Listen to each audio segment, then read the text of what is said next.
풀어주셔서 하나님을 찬양하고 예배하는 자리에 불러주시니 감사합니다.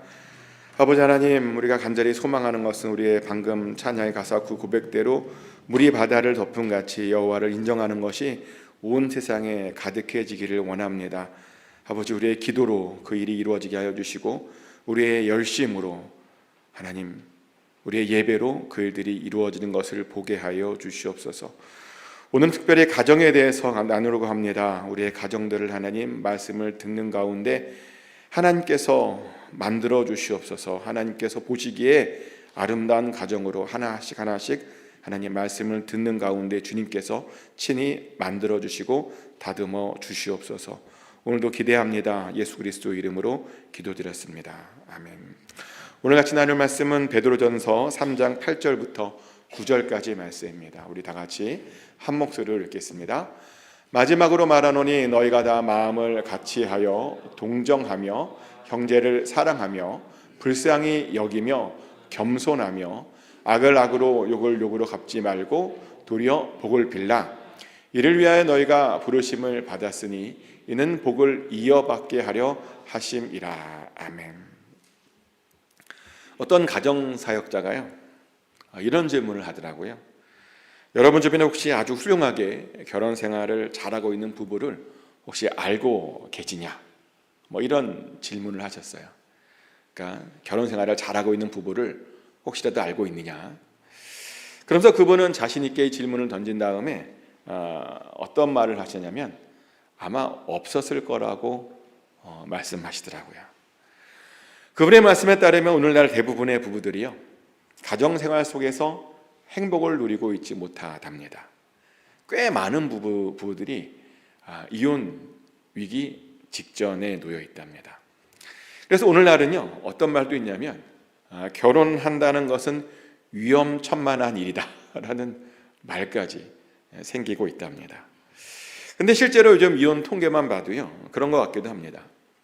2025년도 한 해 한국에서 결혼한 커플들의 대충 24만 커플 정도가 결혼하는데 2025년도 해에 이혼한 커플들은 8만 8천 커플 정도 된답니다. 대충 결혼한 사람의 3분의 1 정도가 이혼한다는 그런 뜻입니다. 그럼 우리가 살고 있는 미국은 어떤가? 2025년도에 미국에서도요 총 204만 커플이 결혼했고요. 근데 그 중에 67만 커플이 이혼했답니다. 미국도 역시 3쌍 중 1쌍이 이혼하고 있답니다. 근데 여기서 흥미로운 건 뭐냐면 초혼 가정의 이혼 비율이었는데요.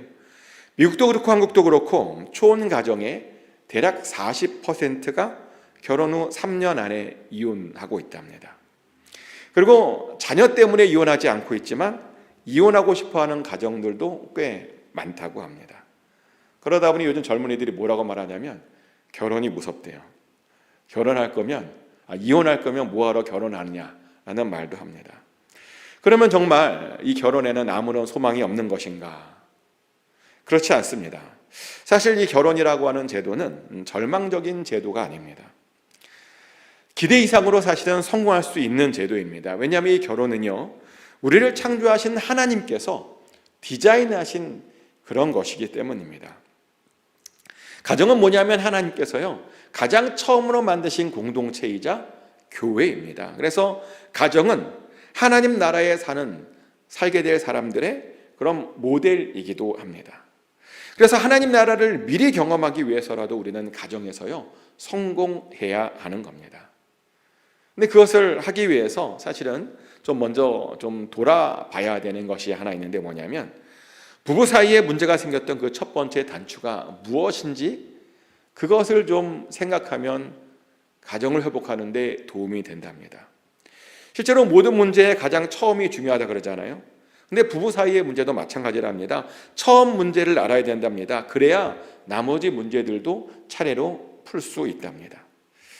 그래서 질문 드립니다. 혹시 여러분의 가정에 좀 문제가 있다면 그 첫 번째 단추, 잘못된 단추가 어디서였는지 혹시 기억하십니까?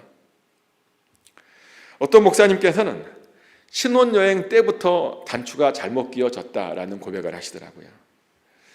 사실 그분은 자신은 당연히 행복한 결혼 생활을 할 줄 알았답니다. 왜냐하면 자신은 목사이고 신앙생활을 꽤 오래 했었기 때문이랍니다. 근데 당황스럽게도 신혼 첫날부터 싸웠답니다. 그리고 그 싸움의 원인이 뭐였냐 봤더니 자신의 취미생활 때문이었답니다.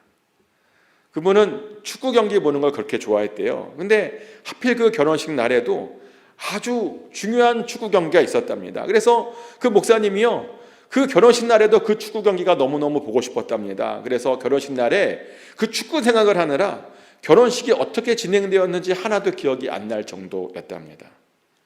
그리고 그것은 신혼여행을 가서도 마찬가지였는데요.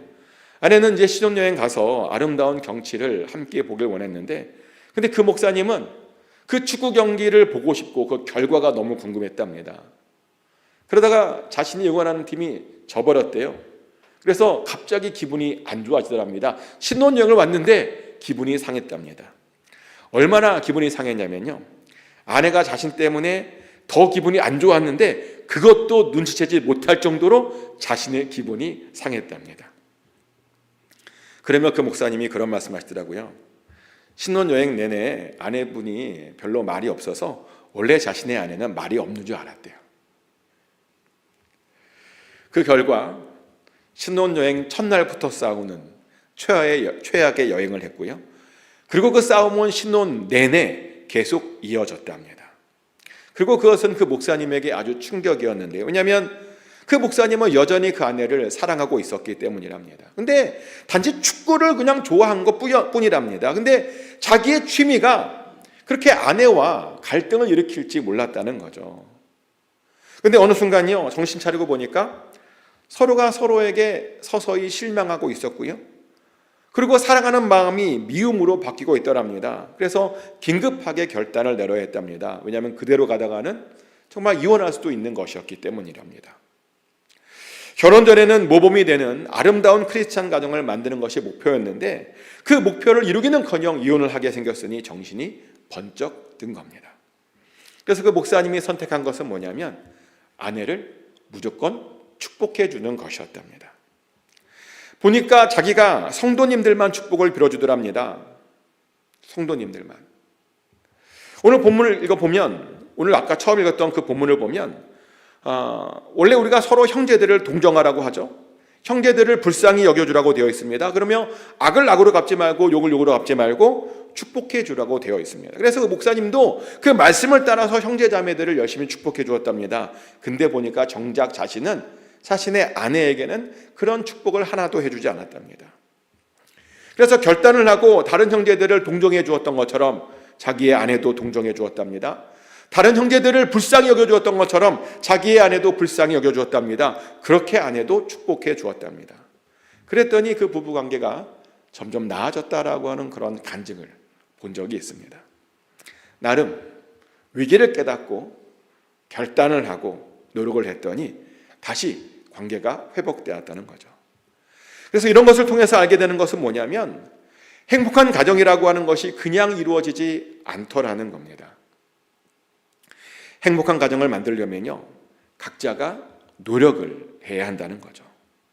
그런데 어떤 부부는요, 이 부부 관계에서 노력을 해야 한다라고 하는 사실을 전혀 믿지 않더라고요. 그러면 자신들은 절대로 이혼하지 않을 것이라는 장담을 합니다. 그래서 그 이유를 물어보니까 대부분의 분들이 이런 이유를 대요. 우리들의 사랑은 다른 부부들보다 더 성숙하다고, 우리들은 더 현명하다고, 우리들은 고등교육을 받았다고, 우리들은 신앙생활을 오랫동안 해왔다고, 그리고 우리들은 너무너무 서로를 잘 알고 있다고. 그런데요, 이런 요소들이 결혼 생활에 도움을 주긴 하지만 성공적인 결혼 생활을 보장해 주는 것은 아닙니다. 아무리 최선을 다해 배우자에게 헌신을 해도요, 이혼을 방지하지는 못하더라는 겁니다. 그래서 우리들은요, 사람들의 결혼이 왜 실패하는지 그 근본적인 원인도 사실은 알아야 되는 겁니다. 찾아보니까 기독교 사역의 전문가들이 결혼을 실패하는 데는 아주 중요한 몇 가지 이유가 있답니다. 6가지 이유가 있는데요. 첫 번째 이유는 뭐냐면 서로가 완전히 서로 다른 배경에서 또 환경에서 자랐기 때문에 우리가 실패하게 된다라고 말합니다. 맞습니다. 보면 우리들은 서로요, 완전히 서로 다른 환경과 배경에서 자랐습니다. 그리고 그런 것들이 의견 충돌을 일으킵니다. 그리고 그렇게 의견 충돌을 하면 서로가 서로에게 상처를 입히곤 합니다. 물론 처음에는 양보해 주었습니다. 그런데요, 시간이 지나면 지날수록 어느 순간부터 그 화해와 양보도 지치더라는 거죠. 그리고 그렇게 지치게 되면 그 다음부터는 상대방을 이해하는 것이 힘들어진답니다. 그래서 자꾸만 상대방을 나쁘게 평가하고 나쁘게 생각한답니다. 어떤 목사님도 그랬대요. 그 목사님은 중상층 가정에서 자라셨답니다. 그리고 그분의 부모님은 소셜을 굉장히 중요하게 여기셔서 집에 많은 사람들이 찾아왔고 또 다른 집에 많이 방문했답니다. 또 돈이 많았던 것은 아니지만 그렇다고 또 부족하지도 않았답니다. 재정적으로 별로 그렇게 고민을 해본 적이 없었답니다. 하지만 그 사모님은 시골 출신이셨답니다. 또 그 사모님의 부모님은 그렇게 소셜을 중요하게 여기지 않았답니다. 사모님 가정은요, 그냥 가족끼리 조용하게 지내는 것을 좋아하는 가정이었답니다. 그리고 사모님 가정은 돈을 아껴 쓰시는 가정이었답니다. 근데요, 이렇게 서로 다른 배경들이 휴가를 갈 때마다 충돌을 일으켰답니다. 그 목사님은 좋은 호텔에서 묵고 싶었대요. 음식은 좀 간단하게 먹더라도 일단 잠은 아주 좋은 곳에서 자야 여행하는 그런 느낌이 났답니다. 그것이 오랫동안 그 가족이 지켜온, 그 목사님의 가족이 지켜온 그런 원칙이었답니다. 그런데요, 그 사모님은 반대이셨대요. 그 사모님은 나쁜 호텔을 해서 자고 대신 음식은 무조건 좋은 것을 먹자라고 하는 주의였답니다. 그래서 맛있는 음식을 먹기 위해서는 아주 나쁜 호텔에 자는 것도 아주 괜찮다라고 생각하는 그런 가정이었답니다. 그러다 보니까요, 여행을 하면서 어떤 호텔에서 잘 것인가, 무엇을 먹을 것이냐로 한창 맨날 다투고 그렇게 싸웠답니다. 한 번은 호텔 선정에서 사모님이 이기셨대요. 그래서 싸구려 호텔에서 가게 되었는데 그 목사님은 그 호텔에서 몸이 간지러운 느낌이 들어서 한잠도 자지 못했답니다. 또 한 번은 목사님이 이기셨답니다. 그래서 저녁을 인스턴트 식품으로 간단하게 때웠답니다. 그랬더니 사모님이 너무너무 힘들어 하시더랍니다. 그러면서요, 또 여러 가지 또 상처들을 주고받았답니다. 또 서로의 다른 생활 패턴 때문에 또 싸움이 있었는데요. 그 목사님은 책을 별로 읽는 걸 좋아하지 않았대요. 결혼할 때까지 읽었던 책들이 10손가락 안에 꼽힌답니다. 하지만 사모님은 독서광이셨답니다. 늘 책을 끼고 사셨고 그래서 책도 굉장히 많이 읽으셨답니다. 그러던 어느 날 사모님이요, 그 목사님에게 한마디 하더래요. 당신같이 책을 읽지 않은 사람이 어떻게 목사가 됐는지 모르겠다고. 일어났으면 다른 것 하지 말고 성경을 읽든지 책이라도 가서 읽으라고 한마디 하셨대요. 그래서 목사님이 그 이야기를 듣고 또 한 번 크게 상처를 받으셨답니다. 서로 다른 배경과 서로 다른 생활 패턴이 상대방에게 그렇게 상처를 준 겁니다. 근데 이럴 수 있습니다. 배경이 다르면 상처를 줄 수 있습니다. 그러면 서로 다른 배경을 가지고 있는 사람들끼리는 결혼하지 말아야 될까요? 취미가 다른 사람들끼리는 결혼하면 안 되는 것일까요? 그것은 아니죠. 달라도 결혼할 수 있습니다. 그런데요, 그러려면 조건이 있습니다. 다름을 인정하고 상대방과 같아지려고 노력해야 됩니다. 무조건 내가 경험한 것만 옳다고 주장하고 상대방을 배려하지 않으려고 하면 안 되는 겁니다. 사실 그런 마음만 있어도 우리가 서로 상처해 주지 않을 수 있습니다. 근데 저는요, 이민 가정들에게는 사실 이런 다름에 대한 배려가 그 누구보다도 필요하다고 생각합니다. 왜냐하면 보니까요, 이민 가정만큼 다양한 배경을 가지고 있는 가정들도 보니까 없더라고요. 우리가 다 같이 미국에 와서 이렇게 살고 있지만, 같은 지역에 살고 있지만요, 배경들이 보면 굉장히 다릅니다. 어떤 가정은 이민 온 지 벌써 7, 80년이 된 가정도 있습니다. 또 어떤 가정은 이민을 오게 된 배경이 공부 때문인 가정도 있고요. 또 어떤 가정은 주재원으로 와서 정착한 가정도 있고요. 또 어떤 가정은 형제 초청을 받아서 오게 된 가정들도 있습니다. 이렇게 다양한 배경들이 있습니다.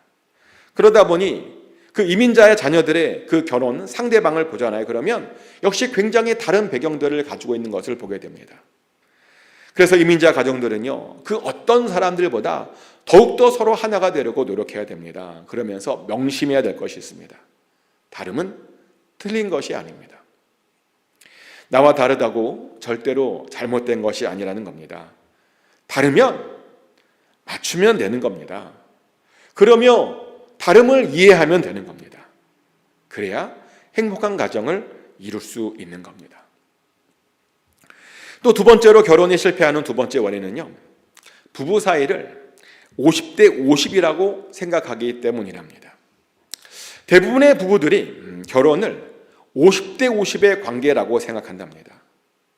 남편과 아내가 각자 해야 할 몫이 50씩 있고, 그렇게 50들이 만나서 100을 이루는 것이 부부 생활이라고 생각한답니다. 어떻게 보면 굉장히 합리적이고 논리적인 그런 이야기죠. 그런데요, 사실은 이런 관점들이 실제 결혼 생활에서는 그렇게 별로 도움이 되지 않는 관점입니다.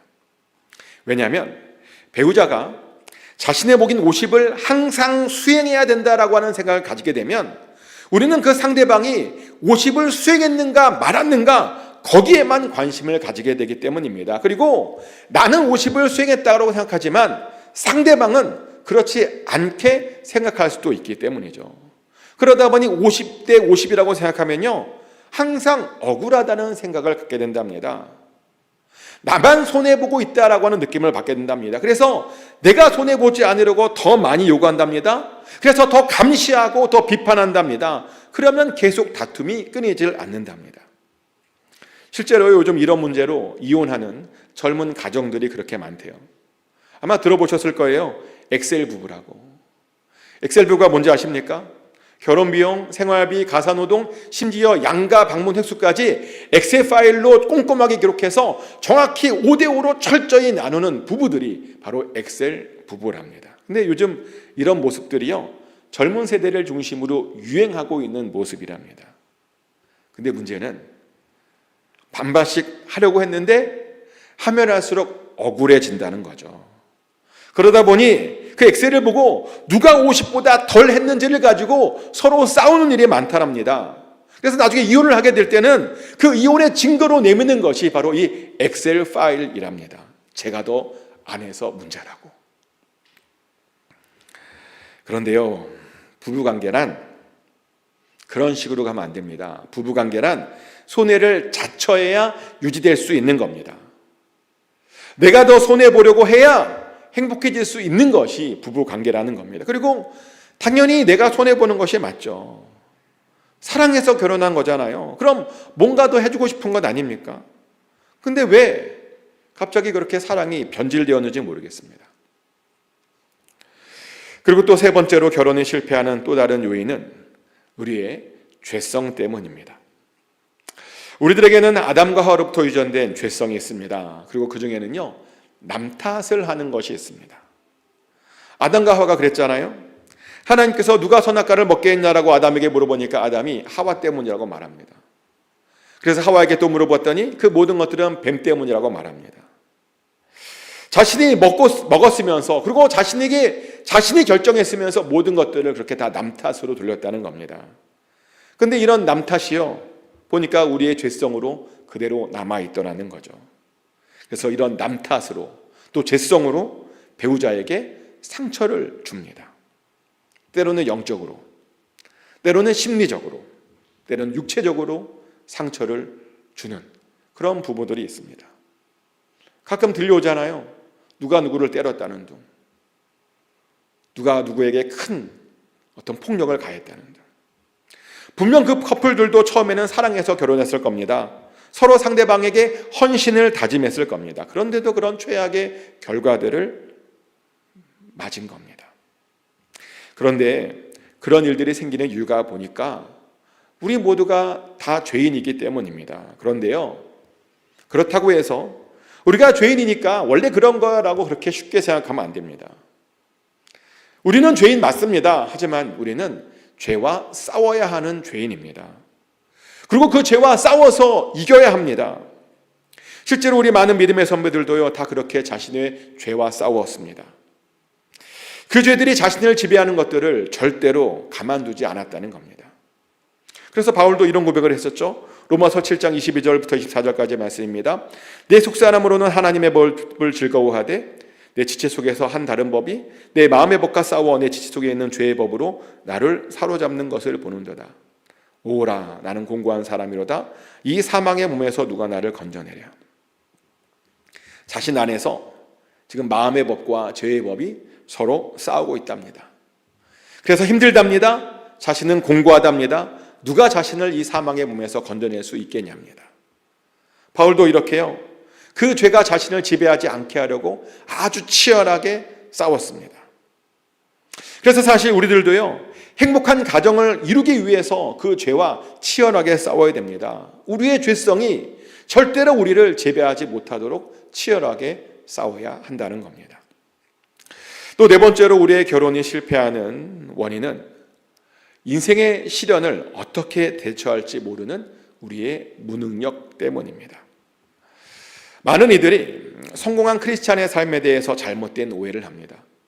성공한 크리스찬이란 마치 군인들이 지뢰밭 사이를 다치지 않고 잘 달리는 것처럼 인생의 시련들을 잘 피해서 가는 사람들이라고 오해하는데요.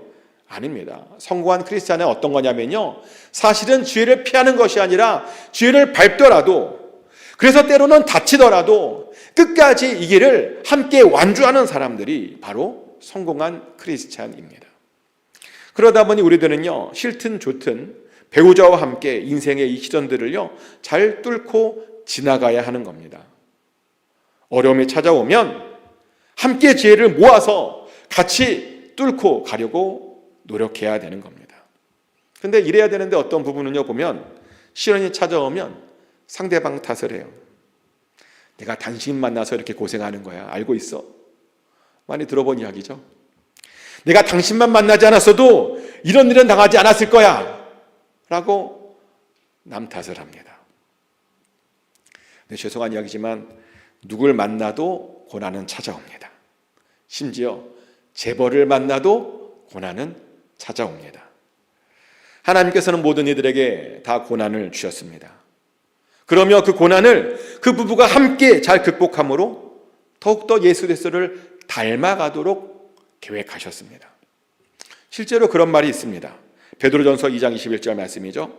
이를 위하여 너희가 부르심을 받았으니 그리스도도 너희를 위하여 고난을 받사 너에게 본을 끼쳐 그 자취를 따라오게 하려 하셨느니라. 아멘. 예수 그리스도께서 우리를 위해서 고난을 받으셨는데요, 왜 고난을 받으셨느냐 봤더니 우리들에게 본을 끼치기 위함이랍니다. 그래서 우리들도 그 자취를 쫓아 예수 그리스도를 따라 살게 하기 위해서랍니다. 그래서 이 말씀을 통해서 알게 되는 것은 뭐냐면, 고난을 함께 극복해 가는 것이 사실은 예수 그리스도를 따라가는 일, 예수 그리스도를 본받는 일이라는 사실이죠. 그런데 절대로 우리가 고난을 회피해서는 안 됩니다. 또 그 고난을 남 탓하면 안 됩니다. 대신 우리는 그 고난 속에 있는 하나님의 뜻과 계획을 발견해야 됩니다. 근데 그러려면요, 고난을 미리미리 대비하고 미리미리 잘 준비해야 됩니다. 왜냐하면 보니까 고난을 잘 준비하는 사람들과 그렇지 않은 사람들 사이에는 큰 차이가 있었기 때문입니다. 실제로 고난을 미리 준비하지 못하면요, 고난이 왔을 때 당황하게 됩니다. 그래서 스트레스를 받게 되고요, 그러면 불평하게 되고요, 그러면 남 탓을 하게 되고요, 그러다가 싸우게 됩니다. 그런데 고난을 잘 준비하면 오히려 그 고난으로 말미암아 믿음이 깊어집니다. 그리고 그 고난 속에 있는 하나님의 뜻과 계획도 알게 됩니다. 저희 부부도 그런 경험이 있습니다. 저희 부부도 많은 어려움이 있었습니다. 미국에 와서 한 3년 정도 지나니까요, 가지고 온 돈이 다 떨어졌더라고요. 유학생활 3년 하니까요, 꽤 많이 갖고 온 것 같은데 돈이 다 떨어지더라고요. 사실 유학생활을 하면서 굉장히 아껴 쓰려고 노력을 했었습니다. 그래서 누가요, 공짜로 주면 기쁜 마음으로 다 받았습니다. 제가 다녔던 풀러 신학교에서는 주중에 어려운 사람들에게 물건들과 음식들을 나눠주는데 거기에 많이 찾아가서 많이 받았습니다. 음식도 받고 많은 것들을 받았습니다. 그렇게 최대한 아끼면서 살았는데요, 결국 3년이 지나니까 가지고 온 돈이 다 떨어지더라고요. 고난이 찾아온 겁니다. 근데 미리 준비했습니다. 불평하지 않았습니다. 오히려 그 속에서 하나님의 뜻을 구했습니다. 돈이 다 떨어졌으니까 한국으로 가야 되나? 아니면 또 하나님께서 또 다른 계획을 가지고 미국에 머물게 하시나? 그렇게 기도하며 하나님의 뜻을 물어보았습니다. 그러자 하나님께서요, 길을 열어주시더라고요. 미국에 계속 남아서 목회를 할 수 있는 그런 길을 열어주셨습니다. 그리고 정말 신기하게도요, 돈이 떨어졌다고 어딘가 누구에게도 얘기하지 않았는데 사람들이 알아서 개인적으로 후원금을 보내주시더라고요. 어떤 분은 500불, 어떤 분은 1000불, 어떤 분은 1500불 이렇게 보내주셨습니다. 덕분에 그 모든 어려움들을 잘 극복해낼 수 있었습니다. 그러면 하나님께서 우리가 이 미국에서 계속 살기를 원하신다는 것도 알게 되었고요. 그러면서 동시에 부유하신 하나님을 경험했습니다. 저는 가난한데요. 보니까 우리 하나님은 가난하지 않으시더라고요. 우리 하나님은 넉넉하셨습니다. 우리 하나님은 참 부유하셨습니다. 그런데 그렇게 부유하신 하나님을 경험했다는 겁니다. 근데 그렇게 할 수 있었던 이유가 뭐냐면 어려움들을 알고 준비했고 함께 극복했기 때문입니다. 그러다 보니 더욱더 친밀해질 수 있었던 겁니다. 또 결혼이 실패하는 5번째 원인은요, 사랑에 대한 잘못된 환상을 갖고 있기 때문입니다. 많은 사람들이 사랑을 감정이라고 생각해요. 근데 그것은 세상이 그렇게 우리를 쇠뇌시킨 것입니다. 실제로 드라마나 영화를 보면요, 자꾸만 사랑을 감정으로만 묘사합니다. 그래서 사랑에 빠지면 어떤 환상에 빠지게 되고 온몸이 짜릿한 것 같은 그렇게 묘사를 합니다. 물론 처음에 사랑에 빠졌을 때는 그럴 수 있습니다. 그런데요, 그런 감정들이 절대로 계속 오래 지속되질 않습니다. 그런데 그것을 잘 알지 못하는 어떤 사람들은요, 보니까 그런 사랑이 지속되지 않음을 보고 자신의 사랑이 식었다라고 말합니다. 그러며 더 이상 그 사람을 내가 사랑하지 않는다라고 착각하고 오해합니다. 그런데 사랑은 감정이 아닙니다. 사랑은 감정적인 부분만 있는 것이 아니고요, 사랑은 원래 정확히 말씀드리면 의지적인 문제입니다. 그래서 성경이 사랑에 대해서 이렇게 강조하는 것이죠. 고린도전서 13장 4절부터 7절까지 말씀입니다. 보면 다 의지입니다. 사랑은 오래 참고 온유하며 시기하지 아니하며 자랑하지 아니하며 교만하지 아니하며 무례 행하지 아니하며 자기 유익을 구하지 아니하며 성내지 아니하며 악한 것을 생각하지 아니하며 불의를 기뻐하지 아니하며 진리와 함께 기뻐하며 참으며 믿으며 바라며 견디느니라. 보면 전부 다 의지적인 문제라고 하는 것을 알게 됩니다. 맞습니다. 사랑은 철저하게 의지적인 문제입니다. 우리가 어떻게 결단하냐에 따라서 그 사랑이 나타나기도 하고 안 나타나기도 한다는 겁니다. 그래서 우리가요, 절대로 사랑이라고 하는 감정에, 특별히 부부 사이의 관계를 그렇게 흔들게 하면 안 됩니다. 감정의 그 사랑이 흔들리게 해서는 절대로 안 되는 겁니다. 의지적으로 고백하는 겁니다. 의지적으로 그 사랑을 계속 유지해 나가야 되는 겁니다. 또 결혼에 실패하는 6번째 원인은요, 하나님과의 관계가 잘 정립되지 않았기 때문입니다. 하나님께서 이 결혼을 창조하신 겁니다. 그 말은 하나님께서 그 누구보다 이 결혼에 대해서 잘 알고 계시다라고 하는 그런 뜻입니다. 그래서 사실요, 결혼에 대한 모든 문제는 하나님께 의지해야 되는 것이 많습니다. 배우자를 의지하는 것도 중요하긴 한데 가장 먼저 하나님께 의지해야 된다는 겁니다. 하지만 보면 어떤 사람들은요, 하나님을 먼저 의지하지 않습니다. 하나님이 아닌 사람을 의지하려고 합니다. 하나님이 아닌 어떤 법칙들을 의지하려고 합니다. 하나님이 아닌 어떤 규칙들을 의지하려고 합니다. 근데 보면 거기에서부터 항상 보면 문제가 생기더라고요.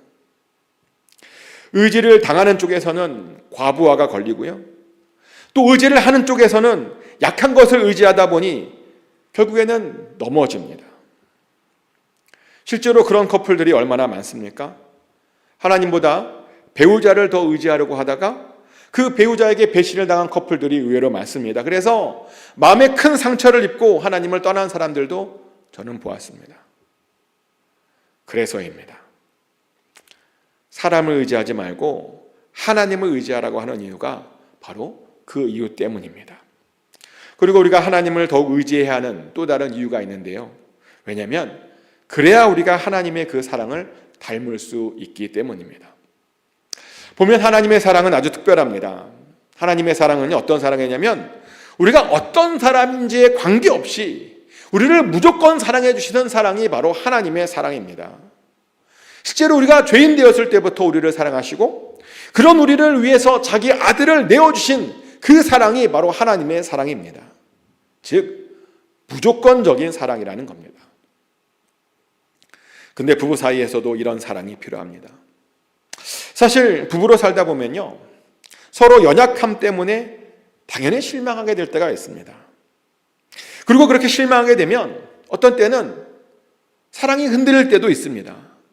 그런데요, 우리가 하나님의 사랑을 갖잖아요. 그러면 그렇게 사랑이 흔들릴 때 그럼에도 불구하고 우리가 끝까지 사랑할 수 있습니다.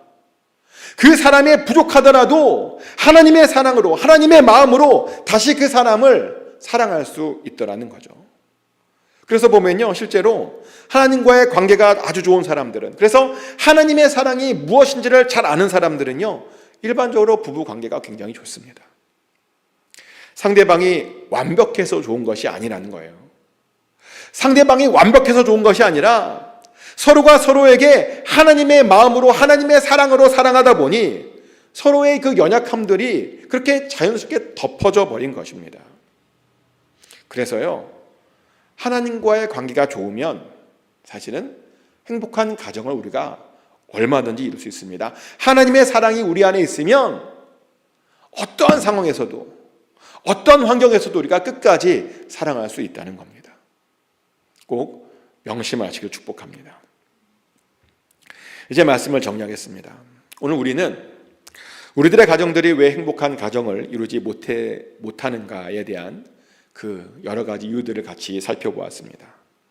오늘 여러 가지를 들으셨는데 한번 잘 적용해 보십시오.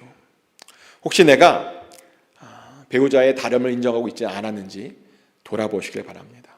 그리고 너무 부부 사이의 관계를 50대 50으로 정확하게 그렇게 요구하지는 않았었는지 돌아보시길 바랍니다. 그리고 혹시 내가 너무 죄성에 사로잡혀 있지는 않았는지 그것도 좀 돌아보시길 바랍니다. 그리고 우리 인생의 어려움들을 너무 만만하게 보고 있지 않았는지, 잘 대비하지 않았는지 좀 돌아보시길 바랍니다. 그리고 내가 너무 사랑을 감정적인 것으로만 보고 있지 않았는지 그것도 돌아보시고요. 또 나와 하나님과의 관계가 좋았는지 또 좋지 않았는지도 이 시간 돌아보시길 바랍니다. 축복하는 것은 이것들을 잘 돌아보셔서 여러분 가정들 모두 행복한 가정이 되시길 축복합니다. 그래서 하나님께서 디자인하신 그 가정의 모습들이 여러분의 가정에서 반드시 나타나게 되시기를 예수 그리스도 이름으로 축복합니다. 기도합니다. 하나님 아버지, 오늘 우리가 행복한 가정이라고 하는 주제로 특별히 부부 사이의 관계에 대해서 같이 말씀을 나눴습니다. 하나님, 우리에게 깨닫게 하여 주시옵소서. 우리에게 무엇이 부족한지를 깨닫게 하여 주시고 돌아보시고 그래서 다시 부부 사이의 관계가 깊어지게 하여 주시옵소서. 하나님의 마음으로, 하나님의 사랑으로 서로를 섬기며 서로를 사랑하게 하여 주시옵소서. 그래서 하나님께서 디자인하신 그 가정의 모습들이 우리의 가정에서 그대로 나타나게 하여 주시옵소서. 그렇게 우리의 가정들을 변화시켜 주실 줄 믿습니다. 감사드리며 예수 그리스도 이름으로 기도드렸습니다. 아멘.